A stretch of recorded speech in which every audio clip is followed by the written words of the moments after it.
എന്റെ പ്രിയമുള്ളവരെ, അള്ളാഹുവിന്റെ പ്രവാചകം പറയുകയാ, ആരെങ്കിലും അള്ളാഹുവിനോട് സ്വർഗം ചോദിച്ചാൽ ജന്നാത്തുൽ ഫിർദൗസ് എന്ന സ്വർഗം ചോദിക്കട്. പോകുകയാണെങ്കിൽ ഫിർദൗസ് എന്ന് പറയുന്ന സ്വർഗത്തിലേക്ക് കടന്നു പോകട്. അള്ളാഹുവിന്റെ പ്രവാചകനോട് അവിടുന്ന് സ്വഹാബത്ത് ചോദിക്കുന്നു, നബിയേ യാ റസൂലല്ലാഹ്, അള്ളാഹുവിന്റെ പ്രവാചകര്, ഈ ഫിർദൗസ് എന്ന് പറയുന്ന സ്വർഗമാർക്കുള്ളതാ നബിയേ? പടച്ച റബ്ബിന്റെ സ്വർഗത്തിലെ 100ാമത്തെ പദവിയായ ജന്നാത്തുൽ ഫിർദൗസ് എന്ന് പറയുന്ന ആ സ്വർഗമാർക്കുള്ളതാണ്? അതിലേക്ക് ആരാണ് കടന്നു പോകുന്നത്? ഒന്ന് പറഞ്ഞു തരുമോ എന്ന് പ്രവാചകരോട് തന്റെ അനുചരന്മാർ ചോദിക്കുമ്പോ അവിടെന്ന് പറഞ്ഞു, സഹാബാ, അവിടെ കിടക്കുന്നത് അല്ലാഹുവിന്റെ പ്രവാചകന്മാരോ?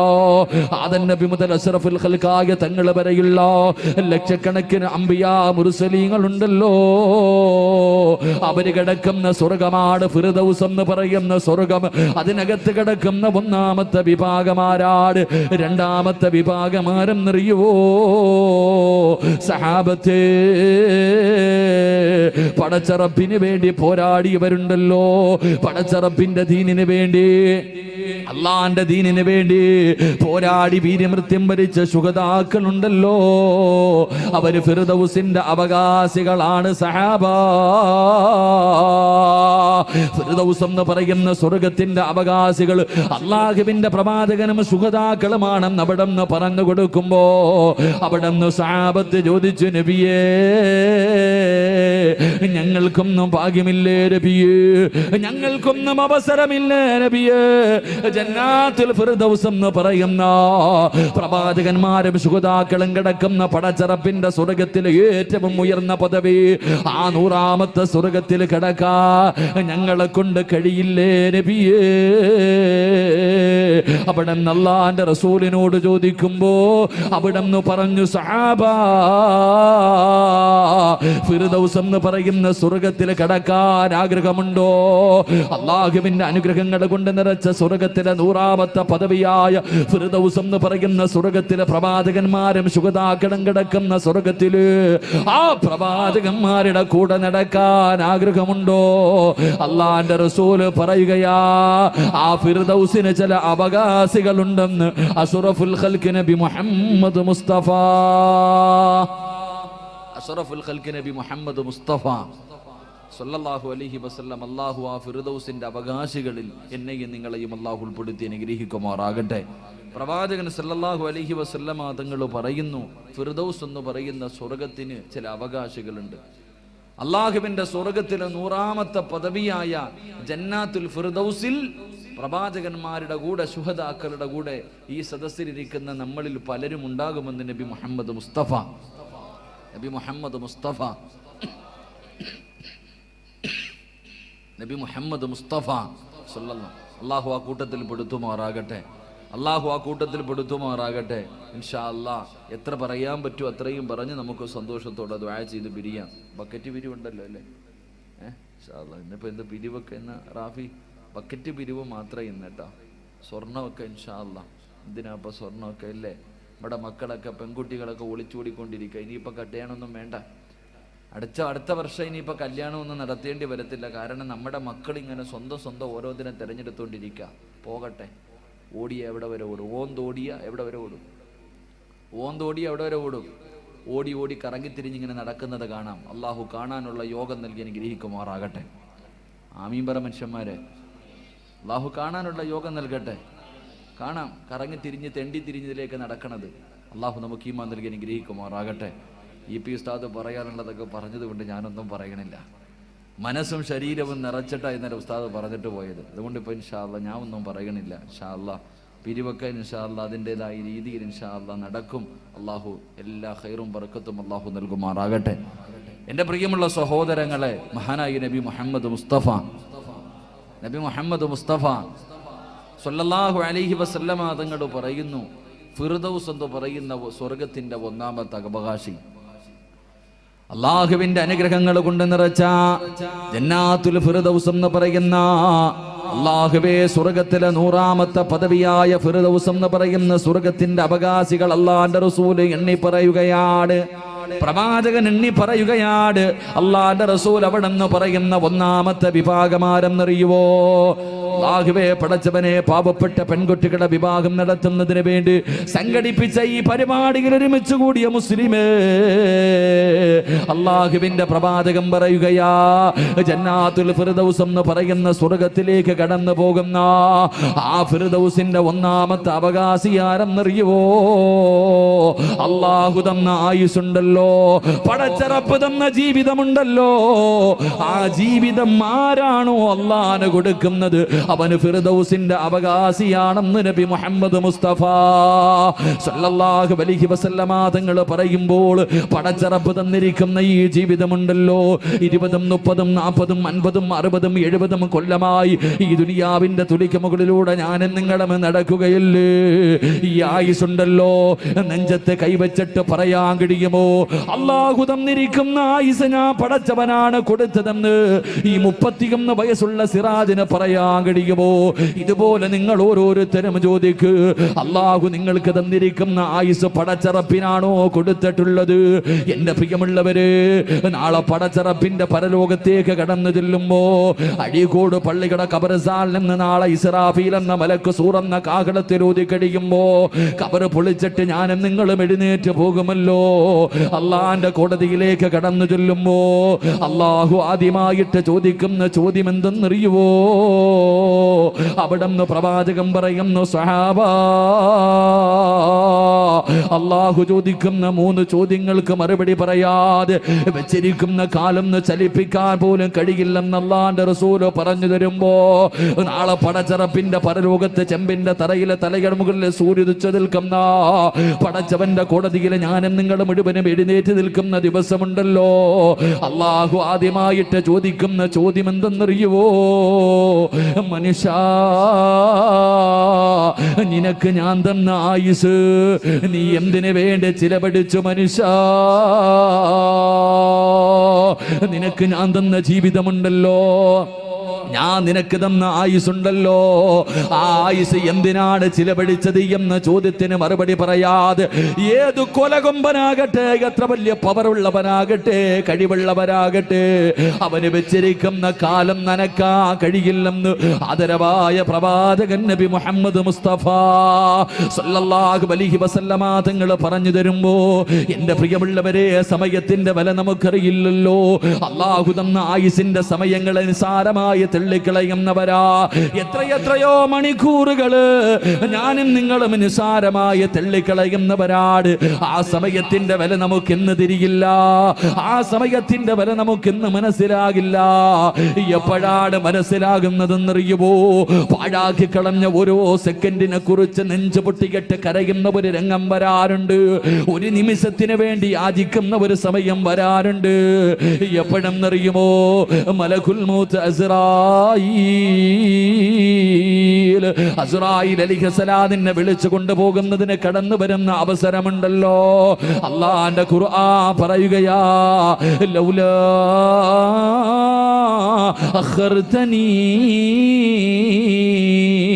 ഇലാ അജലിൻ ഖരീബ്. മലക്കുൽ മൗത്ത് എന്ന മലക്കിനെ നിന്റെ കണ്ണിന്റെ മുന്നിൽ കാണുന്ന രംഗമുണ്ടല്ലോ. പൊന്നുമോനെ, പൊന്നുമോനെ, ഈ ജീവിതത്തിന്റെ അവസാനം നിന്നെ വിളിച്ചു കൊണ്ടുപോകാൻ മലക്കുൽ മൗത്ത് കടന്നു വരുന്ന സമയത്ത് കടന്ന് യാചിക്കുന്നു, അല്ലാ അസ്റായീലേ, ഒരു സെക്കൻഡ് അസ്റായീൽ, ഒരു നിമിഷം കൂടെ അസ്റായീൽ. ആ സമയത്താണ് പാഴാക്കി കളഞ്ഞോ, ഞാനും നിങ്ങളും പാഴാക്കി കളഞ്ഞോ. ഓരോ സെക്കൻഡിന്റെയും വില മനസ്സിലാകുന്നത് അപ്പോഴാണ്. മലക്കുൽ മൗത്ത് പറയുന്ന മറുപടി എന്തെന്നറിയുവോ? വലയു അഖിറല്ലാഹു നഫ്സൻ ഇദാ ജാ അജലുഹാ. വല്ലാഹു ഖബീറുൻ ബിമാ തഅമലൂൻ. ഒരുപാട് സമയം നിനക്ക് പടച്ചറപ്പ് തന്നല്ലോ, ഒരുപാട് സമയം തന്നായിരുന്നല്ലോ, പാഴാക്കി കളഞ്ഞില്ലേടാ, പാഴാക്കി കളഞ്ഞില്ലേടാ. ഇനി നിനക്ക് അവസരമില്ലെന്ന് പറയുന്ന ഒരു രംഗം വരാനുണ്ടെന്ന് അല്ലാഹുവിന്റെ ഖുർആനാ പറഞ്ഞത്. നാളെ പടച്ചറപ്പേ പിന്നെ സമയത്തിനും അവസരം ചോദിക്കുന്ന ഒരു സമയം കൂടെയുണ്ട്. 3 കഷ്ടം വെള്ളത്തുടിയിൽ പൊതിഞ്ഞ് നാട്ടുകാരെ മുഴുവനും പള്ളിയിൽ കൊണ്ടുവന്ന് നിസ്കരിച്ച് 6 അടി മണ്ണിനകത്ത് നിന്നെ കുടിച്ചിട്ടിട്ട് പിരിഞ്ഞു പോവുകയാണ്.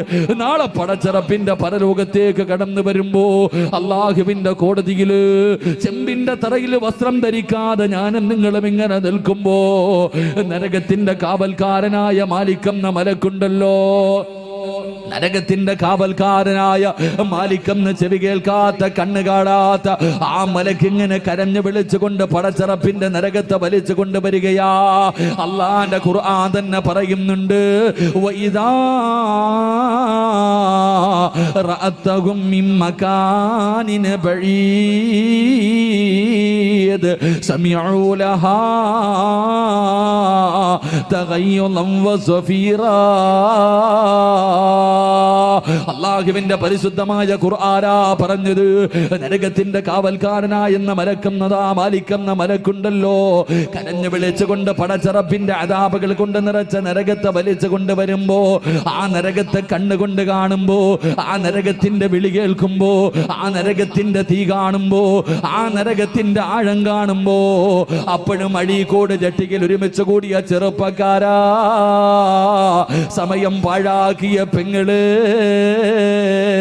അപ്പോഴും അല്ലാഹുവോട് ചോദിക്കുന്നത് എന്തെന്നറിയുവോ? റബ്ബനാ അബ്സർനാ വസമിഅനാ ഫർജിഅനാ.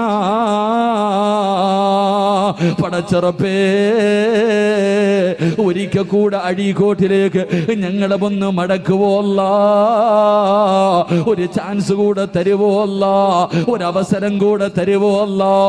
നാളെ പടച്ചറപ്പിന്റെ പരലോകത്ത് കിടന്ന് സെക്കൻഡിന് വേണ്ടി, സമയത്തിന് വേണ്ടി വീണ്ടും ഒരു അവസരം തരാൻ വേണ്ടി യാചിക്കുമ്പോ അല്ലാഹുവേ നരകത്തിലേക്ക് നിന്നെ മലക്കുകളെ വലിച്ചെറിയുമെന്ന് അല്ലാഹുവിന്റെ ഖുർആൻ പറയുമ്പോ, എന്റെ പ്രിയമുള്ളവരെ, പടച്ചറപ്പ് തന്നിരിക്കുന്ന ജീവിതമുണ്ടല്ലോ, എപ്പോഴാണ് തീരുന്നതെന്നറിയില്ല, എവിടെ വെച്ചാണ് തീരുന്നതെന്നറിയില്ല, മലക്കുൽ മൗത്തിന് എവിടെയാണ് കയറി വരേണ്ടതെന്നറിയില്ലല്ലോ, എവിടെ വേണമെങ്കിലും കയറി വരുമല്ലോ.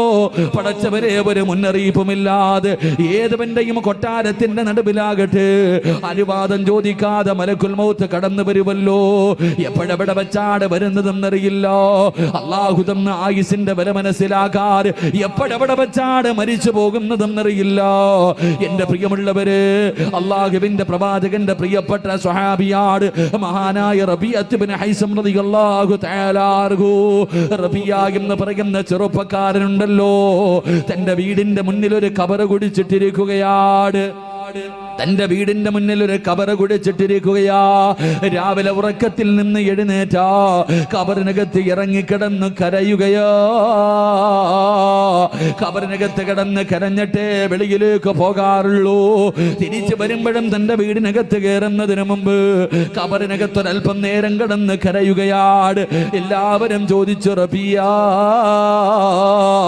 എന്തിനാണ് വീടിന്റെ മുന്നിൽ കബർ കുടിച്ചിട്ടിട്ട് ഇതിനകത്ത് കിടന്ന് കരയുന്നതെന്ന് ചോദിക്കുമ്പോ അവിടെന്ന് പറഞ്ഞു, ജനങ്ങളെ, ഞാൻ പോയി കിടക്കേണ്ട സ്ഥലമാണല്ലോ, എന്റെ വാപ്പ വരില്ലല്ലോ, എന്റെ ഉമ്മ വരില്ലല്ലോ, എന്റെ ഭാര്യ വരില്ലല്ലോ, എന്റെ മക്കള് വരില്ലല്ലോ, എന്റെ കൂടപ്പിറപ്പ് വരില്ലല്ലോ, ഞാൻ ഇഷ്ടപ്പെട്ട ഒരാളും എന്റെ കൂടെ വരില്ലല്ലോ, ഞാൻ ഒറ്റയ്ക്ക് പോയി കിടക്കേണ്ടതാണല്ലോ, അതുകൊണ്ട് തയ്യാറെടുക്കുകയാണെന്ന് അവിടെ നിന്ന് പറഞ്ഞു എന്ന് ചരിത്രം പഠിപ്പിക്കുമ്പോ, എന്റെ പ്രിയമുള്ള ചെറുപ്പക്കാരാ, അല്ലാഹു തന്നിരിക്കുന്ന ആയുസ് സുഖിക്കാനുള്ളതല്ലടാ, ആസ്വദിക്കാനുള്ളതല്ലടാ, അടിച്ചു പൊളിക്കാനുള്ളതല്ലടാ, നിനക്ക് തോന്നുന്നത് ചെയ്യാനുള്ളതല്ല, നിനക്ക് തോന്നുന്നത് പോലെ നടക്കാനുള്ളതല്ല. എന്റെ പ്രിയപ്പെട്ട പെങ്ങള്, അല്ലാഹു തന്ന ആയുസ് ബലപ്പെട്ടതാമോള്, അത് നിനക്ക് ചവിട്ടി തേക്കാനുള്ളതല്ല പെങ്ങള്. എന്റെ പ്രിയപ്പെട്ട സഹോദരങ്ങളോട് പറയുകയാ, പടച്ചറപ്പ് തന്നിരിക്കുന്ന ജീവിക്കുന്ന ജീവിതം നിന്റെ വാപ്പയ്ക്കുള്ളതല്ല, ഉമ്മയ്ക്കുള്ളതല്ല, നിന്റെ ഭാര്യയ്ക്കുള്ളതല്ല, നിന്റെ മക്കൾക്കുള്ളതല്ല, നിനക്ക് തോന്നുന്നത് പോലെ ആസ്വദിക്കാനുള്ളതല്ല. എന്റെ പ്രിയമുള്ളവരെ, അത് പടച്ചറപ്പിന് കൊടുക്കാനുള്ളതാ. മഹാനായ അസ്റഫുൽ ഖൽഖ് നബി മുഹമ്മദ് മുസ്തഫ സല്ലല്ലാഹു അലൈഹി വസല്ലമ തങ്ങള് അല്ലാഹുവിന്റെ പ്രവാചകന്റെ മുന്നിലേക്ക് സഅദ് എന്ന് പറയുന്ന ഒരു ചെറുപ്പക്കാരെ കരഞ്ഞുകൊണ്ട് കടന്നു വരികയാ. കറുത്തിരുണ്ടിരിക്കുന്ന, പടച്ചവനെ വല്ലാത്ത കറുപ്പ, മുടിയെല്ലാ ചുരുണ്ടിരിക്കുന്ന, ആര് കണ്ടാലും പടച്ചവരെ വന്ന് മുഖം താഴ്ത്തുന്ന സൗന്ദര്യമില്ലാത്ത സഅദ് എന്ന് പറയുന്ന ചെറുപ്പക്കാർ അല്ലാഹുവിന്റെ പ്രവാചകന്റെ മുന്നിലേക്ക് കടന്നു വന്നിട്ട് അവിടെന്ന് ചോദിക്കുന്നു, നബിയേ യാ റസൂലല്ലാഹ്, അല്ലാഹുവിന്റെ റസൂലേ, സ്വർഗത്തിലേക്ക് കടന്നു പോകണമെങ്കിൽ നിറമൊരു തടസ്സമാകുവോ നബിയേ? അല്ലാഹുവിന്റെ റസൂൽ പറഞ്ഞു, ഒരിക്കലുമില്ല. പടച്ചറപ്പിന്റെ സ്വർഗത്തിലേക്ക് കടന്നു പോകാൻ നിറമൊരു തടസ്സമില്ല എന്ന് അല്ലാഹുവിന്റെ റസൂൽ പറയുമ്പോ പ്രവാചകനെ സഅദ് എന്ന് പറയുന്ന ചെറുപ്പക്കാരനോട് അവിടെ നിന്ന് ചോദിച്ചു, സഅദ്, അങ്ങനെ ചോദിക്കാനുള്ള കാരണമെന്താ? അങ്ങനെ ചോദിക്കാനുള്ള കാരണമെന്താ? സഅദ് എന്ന് പറയുന്ന ചെറുപ്പക്കാരൻ പറയുന്നു, യാ റസൂലല്ലാഹ്, വിവാഹം കഴിക്കണമെന്ന് എനിക്ക് വല്ലാത്ത മോഹമാ നബിയേ. വിവാഹം കഴിക്കണമെന്ന് വല്ലാത്ത ആഗ്രഹമുണ്ട്. ആരുടെ വീടിന്റെ മുന്നിൽ ചെന്ന് പെണ്ണ് ചോദിച്ചാൽ എനിക്കാരും വിവാഹം കഴിച്ചു തരുന്നില്ല നബിയേ. അവരെന്നെ ആട്ടിയിറക്കുകയാ, അവരെന്നെ പരിഹസിക്കുകയാ. ഒരു മനുഷ്യനും തന്റെ പൊന്നമകളെ എനിക്ക് വിവാഹം കഴിച്ചു തരുന്നില്ല. സഅദ് എന്ന് പറയുന്ന ചെറുപ്പക്കാരന് അല്ലാഹുവിന്റെ പ്രവാചകരോട് പൊട്ടിക്കരഞ്ഞുകൊണ്ട് അവിടെ നിന്ന് പറയുമ്പോ അല്ലാഹുവിന്റെ റസൂൽ അവിടെ നിന്ന് ചോദിച്ചു, സഅദേ, നിനക്കെന്തേ അവരെ വിവാഹം കഴിച്ചു തരാത്തത്? എനിക്ക് സൗന്ദര്യമില്ലല്ലോ നബിയേ, എനിക്ക് കറുപ്പാണല്ലോ നബിയേ, എന്നെ കാണാൻ അഴകില്ലല്ലോ നബിയേ, എനിക്ക് സമ്പത്തില്ലല്ലോ നബിയേ, ഞാനൊരു പാവപ്പെട്ടവനാണല്ലോ നബിയേ, ഇതെല്ലാം അല്ലാഹു തന്നതല്ലേ, അതുകൊണ്ട് ആരും എനിക്ക് വിവാഹം കഴിച്ചു തരുന്നില്ല എന്ന് പറയുമ്പോ അല്ലാഹുവിന്റെ റസൂൽ ചോദിച്ചു, സഅദേ, നിനക്ക് വിവാഹം കഴിക്കടോ? നിനക്ക് വിവാഹം കഴിക്കടോ? നഅം യാ റസൂലല്ലാഹ്, എനിക്ക് വിവാഹം കഴിക്കാൻ ആഗ്രഹമുണ്ടെന്ന് പറയുമ്പോ അല്ലാഹുവിന്റെ പ്രവാചകന് സഅദ് എന്ന് പറയുന്ന ചെറുപ്പക്കാരന് അടുത്ത് വിളിച്ചിട്ട് പറഞ്ഞു, സഅദേ, ഈ നാട്ടിലെ ഏറ്റവും വലിയ പണക്കാരനുണ്ടല്ലോ, ആ നാട്ടിലെ ഏറ്റവും വലിയ പണക്കാരനാട് അംർ ഇബ്നു വഹബ് എന്ന് പറയുന്ന ഒരു മനുഷ്യനുണ്ട്. ആ നാട്ടിലെ ഏറ്റവും വലിയ കോടീശ്വരനാട്, അദ്ദേഹത്തിനൊരു സുന്ദരിയായ പൊന്നുമോളുണ്ട്. അല്ലാഹുവിന്റെ റസൂൽ പറഞ്ഞു, സഅദേ, ആ വീടിന്റെ മുന്നിൽ ചെന്നിട്ട് പെണ്ണ് ചോദിക്കു സഅദ്. സഅദ് എന്ന് പറയുന്ന ചെറുപ്പക്കാരൻ ചോദിച്ചു, യാ റസൂലല്ലാഹ്, പാവപ്പെട്ടവനല്ലേ നബിയേ, ഒരു നേരത്തെ അന്നത്തിന് പോലും വകയില്ലാത്തവനല്ലേ നബിയേ, കാണാൻ അഴകില്ലാത്തവനല്ലേ നബിയേ, ആ കൊട്ടാരത്തിന്റെ മുന്നിൽ ചെന്ന് പെണ്ണ് ചോദിച്ചാ എനിക്ക് വിവാഹം കഴിച്ചു തരുമോ? എനിക്ക് വിവാഹം കഴിച്ചു തരുമോ? അല്ലാഹുവിന്റെ റസൂൽ പറഞ്ഞു, ഞാനാ പറയുന്നത്, പോയി ചോദിക്കാ പറയുകയാണ്. സഅദ് എന്ന് പറയുന്ന ചെറുപ്പക്കാർ അല്ലാഹുവേ വിവാഹ ജീവിതം സ്വപ്നം കണ്ടു കഴിയുന്ന ചെറുപ്പക്കാരനാണ്. അല്ലാഹുവിന്റെ പ്രവാചകന് പറഞ്ഞു വിടുമ്പോ അംർ ഇബ്നു വഹബ് എന്ന് പറയുന്ന ഏറ്റവും വലിയ കോടീശ്വരന്റെ വീടിന്റെ മുന്നിൽ ചെന്നിട്ട് അവിടെ നിന്ന് സലാ പറയുകയാണ്. ആ കോടീശ്വരനായ മനുഷ്യൻ വീടിന്റെ വെളിയിലേക്ക് ഇറങ്ങി വന്നു. കോലം കാണുമ്പോ അപ്പോഴേ മുഖം ചൊളിയുന്നുണ്ട്.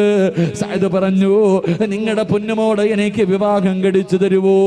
നിങ്ങളുടെ പൊന്നുമോടെ എനിക്ക് വിവാഹം കഴിച്ചു തരുവോ? കേൾക്കേണ്ട താമസം ആ മനുഷ്യന് വല്ലാത്ത കോപമുണ്ടാവുകയാണ്, അവിടെ നിന്ന് ദേഷ്യമുണ്ടാവുകയാണ്. ഇല്ലടാ, ഇറങ്ങി പോകടാ എന്ന് പറയുമ്പോ സഅദ് എന്ന് പറയുന്ന ചെറുപ്പക്കാരൻ പറഞ്ഞു, അല്ലാഹുവിന്റെ റസൂലാ പറഞ്ഞത്, അല്ലാഹുവിന്റെ റസൂലാ പറഞ്ഞത്. അവിടെ അംർ ഇബ്നു വഹബ് എന്ന് പറയുന്ന മനുഷ്യൻ ആട്ടി ഓടിക്കുകയാണ്. സഅദ് എന്ന് പറയുന്ന ചെറുപ്പക്കാരൻ വേദനിക്കുന്ന മനസ്സോടെ തന്റെ വീടിന്റെ വെളിയിലേക്ക് ഇറങ്ങി നടക്കുകയാണ്. ആ സമയമുണ്ടല്ലോ ആ കോടീശ്വരന്റെ കാണാനഴകുള്ള യുവത്വത്തിന്റെ നടുവിലൂടെ നടന്നു പോകുന്ന ആ നാട്ടിലെ ഏറ്റവും വലിയ സുന്ദരിയായ പെണ്ണുണ്ടല്ലോ, അവിടെ നിന്ന് വാപ്പയുടെ കയ്യിൽ പിടിച്ചിട്ട് പറഞ്ഞു, വാപ്പാ ആ ചെറുപ്പക്കാരെ എന്തിനാണ് തിരിച്ചു പറഞ്ഞു വിട്ടത്? അവന് സൗന്ദര്യമില്ലെങ്കിലും അവന് പണമില്ലെങ്കിലും വാപ്പാ എനിക്ക് ആ ചെറുപ്പക്കാരനെ ഇഷ്ടപ്പെട്ടു വാപ്പാ, എനിക്ക് ആ ചെറുപ്പക്കാരനെ മതി. അല്ലാഹുവിന്റെ റസൂലാ പറഞ്ഞു വിട്ടത്, അല്ലാഹുവിന്റെ റസൂലാ പറഞ്ഞു വിട്ടത്. പറഞ്ഞു വിടണമെങ്കിൽ എന്തെങ്കിലും ഒരു കാരണമുണ്ടല്ലോ. ആ മനുഷ്യന്റെ മനസ്സ് വേദനിപ്പിച്ച് ഇവിടെ നിറക്കി വിട്ടല്ലോ. പോവാപ്പാ ആ ചെറുപ്പക്കാരന്റെ കയ്യിൽ പിടിച്ചിട്ട് എന്നെ വിവാഹം കഴിച്ചു കൊടുക്കാൻ സമ്മതമാണെന്ന് പറവാപ്പാ. സഅദ് എന്ന് പറയുന്ന ചെറുപ്പക്കാരൻ വേദനിക്കുന്ന മനസ്സോടെ ഇറങ്ങി പോകുമ്പോ അംർ ഇബ്നു വഹബ് എന്ന് പറയുന്ന കൊട്ടാരത്തിൽ കഴിയുന്ന മനുഷ്യനുണ്ടല്ലോ, ഇലാ ഹളറത്തി റസൂലില്ലാഹ്, അല്ലാഹുവിന്റെ പ്രവാചകന്റെ മുന്നിലേക്ക് ഓടുകയാണ്. ഓടിച്ചെന്നിട്ട് പറഞ്ഞു, നബിയേ കള്ളം പറയുകയാണെന്ന് എനിക്ക് തോന്നി നബിയേ, അങ്ങ് പറഞ്ഞു വിട്ടതാണെങ്കിൽ എന്റെ പൊന്നുമോളെ വിവാഹം കഴിച്ചു കൊടുക്കാൻ എനിക്ക് സമ്മതമാണ്. അല്ലാഹുവിന്റെ പ്രവാചകൻ സഅദ് എന്ന ചെറുപ്പക്കാരെ വിളിക്കുകയോ, അവിടെ വിവാഹത്തിന് വേണ്ടി ഒരുങ്ങാ പറയുകയാണ്. അവിടെ നിന്ന് വിവാഹത്തിന് വേണ്ടി ഒരുങ്ങാ പറയുകയാണ്. സഅദ് എന്ന് പറയുന്ന ചെറുപ്പക്കാരന് സന്തോഷം പിടിച്ചു നിർത്താൻ കഴിഞ്ഞില്ലോ. എത്ര കൊല്ലത്തെ മോഹമോ, എത്ര കളിയാക്കലും പരിഹാസവും കേട്ടതാണ്. അല്ലാഹുവേ ഇതുപോലെ ഒരു സുന്ദരിയായ പെണ്ണിനെ എനിക്ക് കിട്ടിയല്ലോ. സഅദ് എന്ന് പറയുന്ന ചെറുപ്പക്കാരൻ സന്തോഷത്തോടെ ഇരിക്കുമ്പോ അല്ലാഹുവിന്റെ റസൂൽ അടുത്ത് വിളിച്ചിട്ട് പറഞ്ഞു, സഅദ് വിവാഹത്തിന് വേണ്ടി തയ്യാറെടുക്ക്. യാ റസൂലല്ലാഹ് എന്റെ കയ്യിലൊന്നുമില്ല നബിയേ, എന്റെ കയ്യിലൊന്നുമില്ല നബിയേ. അല്ലാഹുവിന്റെ പ്രവാചകൻ അവിടെ നിന്ന് പറയുകയാണ്, മഹാനായ സയ്യിദുനാ ഉമർ ഇബ്നുൽ ഖത്താബ്, മഹാനായ സയ്യിദുനാ ഉസ്മാൻ ഇബ്നു അഫ്ഫാൻ റളിയല്ലാഹു തആല അൻഹു, അലി ഇബ്നു അബീ താലിബ് റളിയല്ലാഹു തആല അൻഹു, അബ്ദുറഹ്മാൻ ഇബ്നു ഔഫ് റളിയല്ലാഹു തആല അൻഹു, മൂന്ന് സഹാബികളുടെ വീട്ടിലേക്ക് പറഞ്ഞു വിടുകയാണ്. 200 ദിർഹം വെച്ച് വാങ്ങിക്കൊണ്ടുവരാൻ സഅദ് എന്ന് പറയുന്ന ചെറുപ്പക്കാരൻ 3 സഹാബത്തിന്റെ വീടിന്റെ മുന്നിൽ ചെന്നു. അവിടെ 200 ദിർഹം വെച്ച് വാങ്ങിക്കൊണ്ട് അല്ലാഹുവിന്റെ റസൂലിന്റെ മുന്നിലേക്ക് കടന്നു വരികയാ. പ്രവാചകൻ ആ സമ്പത്ത് മുഴുവനും ആ ചെറുപ്പക്കാരന്റെ കയ്യിൽ കൊടുത്തിട്ട് പറഞ്ഞു, സഅദ് നാളെ നിന്റെ വിവാഹമാ സഅദ്, അതുകൊണ്ട് പട്ടണത്തിലേക്ക് കടന്നു ചെന്നിട്ട് മഹർ വാങ്ങ് സഅദ്, പുതുവസ്ത്രം വാങ്ങ് സദസ്, നിന്റെ പ്രിയപ്പെട്ട ഭാര്യയ്ക്ക് കൊടുക്കാൻ, അതാ ആ പെണ്ണിന് കൊടുക്കാനുള്ള വസ്ത്രം വാങ്ങ് സഅദ് എന്ന് പറഞ്ഞുകൊണ്ട് സഅദ് എന്ന ചെറുപ്പക്കാരന് അല്ലാഹുവിന്റെ പ്രവാചകന് കമ്പോളത്തിലേക്ക് യാത്രയാക്കുകയാണ്. വളരെ സന്തോഷത്തോട് സഅദ് എന്ന് പറയുന്ന ചെറുപ്പക്കാരൻ കമ്പോളത്തിലേക്ക് കടന്നു വന്നിട്ട് നാളെ വിവാഹമാ, ധരിക്കാനുള്ള പുതുവസ്ത്രം ഇങ്ങനെ തിരയുകയാണ്. തന്റെ പുതുവസ്ത്രങ്ങള് ഇഷ്ടപ്പെട്ട വസ്ത്രങ്ങൾ എടുത്തിട്ട് സഅദ് എന്ന് പറയുന്ന ചെറുപ്പക്കാരൻ ഇങ്ങനെ നോക്കിക്കൊണ്ടിരിക്കുമ്പോ ആരോ വിളിച്ചു പറയുകയാ, ഇസ്ലാമിനെതിരെ ശത്രുക്കൾ കടന്നു വന്നിരിക്കുകയാണ്. ഇസ്ലാമിനെതിരെ യുദ്ധത്തിന് വേണ്ടി അതാ ശത്രുക്കൾ കടന്നു വന്നിരിക്കുക. എല്ലാവരും യുദ്ധത്തിന് തയ്യാറെടുക്കട്. ആരോ വിളിച്ചു പറയുന്നത് സഅദ് എന്ന് പറയുന്ന ചെറുപ്പക്കാരന്റെ ചെവിയിൽ കേൾക്കുകയാണ്. പുതുവസ്ത്രമുണ്ടല്ലോ, വാങ്ങിയ പുതുവസ്ത്രമുണ്ടല്ലോ, നാളെ കല്യാണത്തിന് ധരിക്കാനുള്ള വസ്ത്രമുണ്ടല്ലോ, ആ വാങ്ങിയ വസ്ത്രം എടുത്തിട്ട് തിരിച്ചങ്ങോട്ട് കൊടുക്കുകയാണ്. അവിടെ നിന്ന് ചിന്തിച്ചു, അല്ലാ വിവാഹമാണോ വേണ്ടത്, വിവാഹ ജീവിതമാണോ വേണ്ടത്? അല്ലാഹുവേ നാളെ വിവാഹ പന്തലിലേക്കാണോ കടന്നു പോകേണ്ടത്, അതോ പടച്ച റബ്ബിന്റെ സ്വർഗമാണോ വേണ്ടത്? സഅദ് എന്ന് പറയുന്ന ചെറുപ്പക്കാരൻ വാങ്ങിയ വസ്ത്രം തിരിച്ചു കൊടുത്തിട്ട് ആ പൈസ കൊണ്ടുപോയി ഒരു കുതിരയെ വാങ്ങുകയാ, ഒരു വാട് വാങ്ങുകയാ, ഒരു പടയങ്കി വാങ്ങുകയാ, എന്നിട്ടൊരു തലപ്പാവ് വാങ്ങുകയാ. എന്റെ പ്രിയമുള്ളവരെ, യുദ്ധത്തിന് വേണ്ടി സാധനങ്ങൾ മുഴുവനും വാങ്ങുകയാണ്. എന്നിട്ട് തന്റെ മുഖം മുഴുവനും 2 കണ്ണൊഴികെ ബാക്കിയെല്ലാം ബാക്കിയെല്ലാം മറക്കുകയാണ്. തന്റെ 2 കണ്ണൊഴികെ ബാക്കി എല്ലാ ഭാഗവും ഇങ്ങനെ അതാ തലപ്പാവ കൊണ്ട് മറക്കുകയാണ്. എന്നിട്ട് കുതിരയുടെ മുകളിൽ കയറിയിട്ട് ശത്രുവിന്റെ നടുക്കിലേക്ക് പാഞ്ഞിറങ്ങുകയോ. അല്ലാഹുവേ പടച്ചവര് യുദ്ധക്കളത്തിലേക്ക് പാഞ്ഞിറങ്ങുകയാണ്. എന്നിട്ട് ശത്രുക്കളെ മുഴുവനും വെട്ടി നശിപ്പിക്കുകയാ. എല്ലാ സ്വഹാബത്തും നോക്കുമ്പോ ഒരു ചെറുപ്പക്കാരൻ ആരാണെന്നറിയുന്നില്ല. മുഖം മുഴുവനും മറച്ചു വെച്ചിട്ട് യുദ്ധത്തിന്റെ രണാങ്കണത്തിലെ സ്വഹാബത്തുകൾക്കിടയിൽ ശത്രുക്കളെ മുഴുവനും തകർത്ത് തരിപ്പണമാക്കുകയാണ്. ആരോ പറഞ്ഞത് മലക്കാണ്, മനുഷ്യനല്ല. പടച്ചവനെ അതുപോലെ രീതിയിലുള്ള യുദ്ധമാണ്. ശത്രുക്കളുടെ ഇടയിലേക്ക് ഒറ്റയ്ക്ക് പാഞ്ഞു കയറുകയാ. എന്റെ പ്രിയമുള്ളവരെ, യുദ്ധം കഴിഞ്ഞിട്ട് സഹാബത്ത് നടക്കുകയാ. ആരാട് പടച്ചവര്? മുഖം മറച്ചിട്ട് വന്ന ചെറുപ്പക്കാരൻ ആരാ? എല്ലാ ജനങ്ങളും ചെന്ന് നോക്കുമ്പോ സുബ്ഹാനല്ലാഹ്, മുഖത്തിട്ടിരിക്കുന്ന മുഖത്തുണിയതാ, മുഖത്ത് പൊതിഞ്ഞിരിക്കുന്ന തലപ്പാവെടുത്ത് മാറ്റുമ്പോ ആരെന്നറിയുമോ? മഹാനായ സഅദ് റളിയല്ലാഹു തആല അൻഹു. സഅദ് എന്ന് പറയുന്ന ചെറുപ്പക്കാരനാണ്. അല്ലാഹുവിന്റെ പ്രവാചകന്റെ മുന്നിലേക്ക് കൊണ്ടുചെന്നു, അല്ലാഹുവിന്റെ റസൂലിന്റെ മുന്നിലേക്ക് കൊണ്ടുചെന്നു. പ്രവാചകൻ അവിടെ നിന്ന് ചോദിച്ചു, സഅദ്, നാളെ നിന്റെ കല്യാണമായിരുന്നല്ലോ സഅദ്, നാളെ നിന്റെ കല്യാണമായിരുന്നല്ലോ, എന്തിനാ നീ യുദ്ധക്കളത്തിൽ വന്നത്? നിന്റെ ഒരുപാട് കൊല്ലത്തെ അഭിലാഷമായിരുന്നല്ലോ, നിന്റെ ആഗ്രഹമായിരുന്നല്ലോ, നിന്നെയും കാത്തൊരു സുന്ദരിയായ പെണ്ണ് കാത്തിരിക്കുന്നല്ലോ സഅദ്, എന്തിനാണ് നീ ഇങ്ങനെ ചെയ്തതെന്ന് ചോദിക്കുമ്പോ, എന്തിനാണ് മുഖം മറച്ചതെന്ന് ചോദിക്കുമ്പോ അവിടെ നിന്ന് പറയുന്നു, യാ റസൂലല്ലാഹ്, എന്റെ മുഖം കണ്ട അങ്ങ് തിരിച്ച് പറഞ്ഞു വിടുമെന്ന് എനിക്കറിയാ നബിയേ.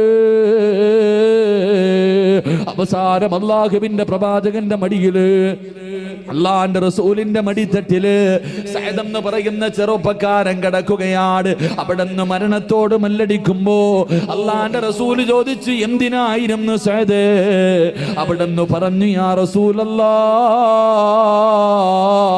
നാളെ പടച്ച റബ്ബിന്റെ പരലോകത്തേക്ക് കടന്നു ചെല്ലുമ്പോ ഞാൻ തന്ന ആയുസ് നീ എന്തിന് ചിലവഴിച്ചു എന്ന് ചോദിക്കുമ്പോ പറയാനൊരു മറുപടി വേണ്ടേ നബിയേ? പറയാനൊരു മറുപടി വേണ്ടേ? സഅദ് എന്ന് പറയുന്ന ചെറുപ്പക്കാരൻ, സഅദ് എന്ന് പറയുന്ന ചെറുപ്പക്കാരന് അല്ലാഹുവിന്റെ റസൂലിനോട് പറഞ്ഞ മറുപടി, യാ റസൂലല്ലാഹ്, ഞാൻ തന്ന ആയുസ് എന്തിനു വേണ്ടി ചിലവഴിച്ചു എന്ന് നാളെ പടച്ചറപ്പ് ചോദിക്കുമ്പോ പറയാനൊരു മറുപടി വേണ്ടി. അവസാനം അല്ലാഹുവിന്റെ പ്രവാചകന്റെ മടിത്തട്ടിൽ കടന്നവിടന്ന് ഷഹീദാവുകയോ, അവിടന്ന് വഫാത്താവുകയോ. അവസാനം ജനാസ ഖബറിലേക്ക് വെക്കാ പോകുമ്പോ അല്ലാഹ് റസൂല് ചിരിക്കുകയാ, അവിടത്തെ മുഖം തിരിക്കുകയാണ്. അല്ലാഹുവിന്റെ പ്രവാചകനോട് സഹാബത്ത് ചോദിച്ചു, യാ റസൂലല്ലാഹ്, മയ്യത്തിന്റെ മുന്നിൽ നിന്ന് ചിരിക്കാറില്ലല്ലോ, അങ്ങ് ആദ്യമായിട്ട് ചിരിക്കുന്നത് കണ്ടല്ലോ, എന്തിനാണ് മുഖം തിരിച്ചത്? മുഖം തിരിക്കുന്നത് കണ്ടല്ലോ. അല്ലാഹുവിന്റെ റസൂല് അവിടെന്ന് പറഞ്ഞു, സഹാബാ,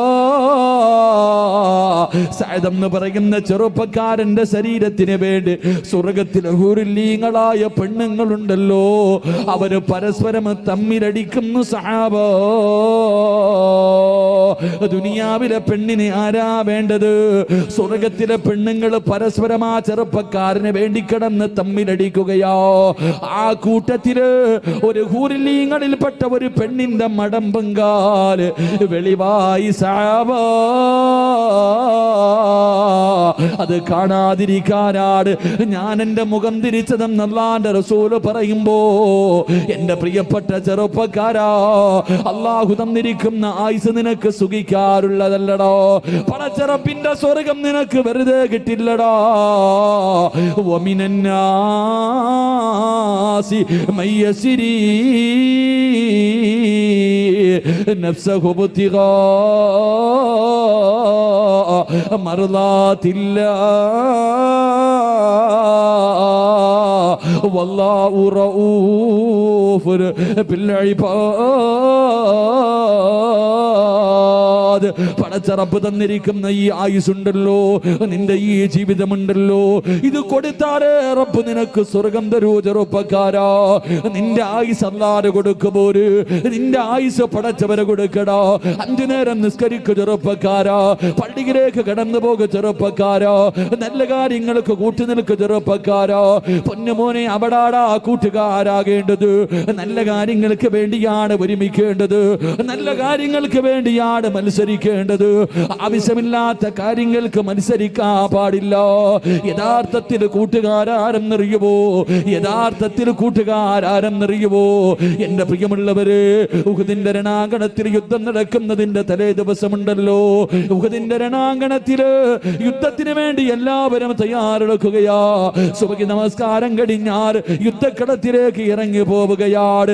അതാ ഉഹദിന്റെ തലേ ദിവസമുണ്ടല്ലോ, ഒരു മനുഷ്യനുണ്ടല്ലോ, അബ്ദുല്ലാഹ് ഇബ്നു ജഹ്ശ് റളിയല്ലാഹു തആല അൻഹു വീടിനകത്ത് ഭാര്യയോടും മക്കളോടും യാത്ര പറയുകയാണ്. ഉഹദിന്റെ രണാങ്കണത്തിൽ യുദ്ധം നടക്കുന്നതിന്റെ തലേ ദിവസമുണ്ടല്ലോ, വീടിനകത്ത് ഭാര്യയും മക്കളെയും വിളിച്ചിരുത്തിയിട്ട് യാത്ര പറയുകയാ. എല്ലാവർക്കും ഉപദേശം കൊടുക്കുകയാണ്. എന്നിട്ട് പാതിരാത്രി എഴുന്നേറ്റ് തന്റെ ആത്മാർത്ഥ സുഹൃത്തായ അബ്ദുറഹ്മാൻ ഇബ്നു ഔഫ് റളിയല്ലാഹു തആല അൻഹു, അല്ലാഹുവേ പടച്ചവരെ, സഅദ് ഇബ്നു അബീ വഖാസ് റളിയല്ലാഹു തആല അൻഹു, രണ്ടുപേരും ആത്മാർത്ഥ സുഹൃത്തുക്കളോ, രണ്ടുപേരും വലിയ കൂട്ടുകാരാ. അബ്ദുല്ലാഹ് ഇബ്നു ജഹ്ശ് റളിയല്ലാഹു തആല അൻഹു സഅദ് ഇബ്നു അബീ വഖാസ് റളിയല്ലാഹു തആല അൻഹുവിന്റെ വീട്ടിലേക്ക് പാതിരാത്രി കടന്നു ചെന്നിട്ട് വിളിക്കുന്ന കൂട്ടുകാരാ, എന്റെ കൂടെയൊന്ന് വരുവോ, എന്റെ കൂടെയൊന്ന് വരുവോ? പാതിരാത്രി വീടിനകത്ത് കിടക്കുന്ന കൂട്ടുകാരനെ വിളിച്ചിറക്കുകയാണ്. കള്ളു കുടിക്കാനല്ല, വ്യഭിചരിക്കാൻ പോകാനല്ല, സിനിമയ്ക്ക് പോകാനല്ല, അഹങ്കാരം കാണിക്കാൻ പോകാനല്ല. പാതിരാത്രി വന്ന് തന്റെ കൂട്ടുകാരെ വിളിച്ചിറക്കിയിട്ട് രണ്ടുപേരും കൂടെ ഉളവെടുക്കുകയാണ്. എന്നിട്ട് പടച്ചിറപ്പിന്റെ മുന്നിൽ 2 റക്അത്ത് നിസ്കരിക്കുകയോ. എന്നിട്ട് മഹാനായ സഅദ് ഇബ്നു അബീ വഖാസ് റളിയല്ലാഹു തആല അൻഹു രണ്ടുപേരും നിസ്കാരം കഴിഞ്ഞപ്പോ അവിടുന്ന് കൂട്ടുകാരനെ പിടിച്ച് പുറകിലിരുത്തിയിട്ട് അവിടുന്ന് പറയുന്നു, സഅദ് ഇബ്നു അബീ വഖാസിനോട് പറയുന്നു, കൂട്ടുകാരാ, ഞാൻ ദുആ ചെയ്യാ പോവുകയോ, ഞാൻ പടച്ചിറപ്പിനോട് ദുആ ചെയ്യാ പോവുകയാ. നീ ആത്മാർത്ഥമായി ആമീൻ പറയട്. എന്നോട് സ്നേഹമുണ്ടെങ്കിൽ നീ ആത്മാർത്ഥമായിട്ട് ആമീൻ പറയട്. അബ്ദുല്ലാഹ് ഇബ്നു ജഹ്ശ് റളിയല്ലാഹു തആല അൻഹു പാതിരാത്രി നിസ്കരിച്ചിട്ട് കൂട്ടുകാരനെ പുറകിലിരുത്തിയിട്ട് അവിടുന്ന് ദുആ ചെയ്യുന്നു, അല്ലാഹ്, നാളെ ഉഹദിന്റെ രണാങ്കണത്തിലേക്ക് ഞാൻ പോകുകയാ റബ്ബേ, എന്റെ വീട്ടിലേക്ക് എന്നെ മടക്കല്ലേ അല്ലാ, എന്നെക്കാലം ആരോഗ്യമുള്ള ഒരു ശത്രുവിനെ എനിക്ക് തരണേ അല്ലാ, അവൻ എന്റെ കൈ മുറിക്കണേ റബ്ബേ, എന്റെ കാല് മുറിക്കണേ റബ്ബേ, എന്റെ ചെവി മുറിക്കണേ അല്ലാ. അബ്ദുല്ലാഹ് ഇബ്നു ജഹ്ശ് റളിയല്ലാഹു തആല അൻഹു നിസ്കാരപ്പായിരുന്ന് പാതിരാത്രി പടച്ചിറപ്പിനോട് ദുആ ചെയ്യുമ്പോ തന്റെ ആത്മാർത്ഥ സുഹൃത്തിന് ആമീൻ പറയാ കഴിയുന്നില്ലോ. അവിടെ ഇരുന്ന് കരയുകയോ, അവിടെ ഇരുന്ന് കരയുകയോ. ആ സമയത്ത് പറയുന്ന, കൂട്ടുകാരാ, ഒന്ന് ആമീൻ പറയുവോ? അള്ളാന്റെ മുന്നിൽ പോകുമ്പോ കൊണ്ടുപോകാൻ എന്തെങ്കിലും വേണ്ടേ? സ്വർഗത്തിൽ കിടക്കാൻ എന്തെങ്കിലും ഒന്ന് വേണ്ടേ? അതുകൊണ്ട് അല്ലാ, എന്റെ കൈ രണ്ടും വെട്ടിമുറിക്കണേ അല്ലാ.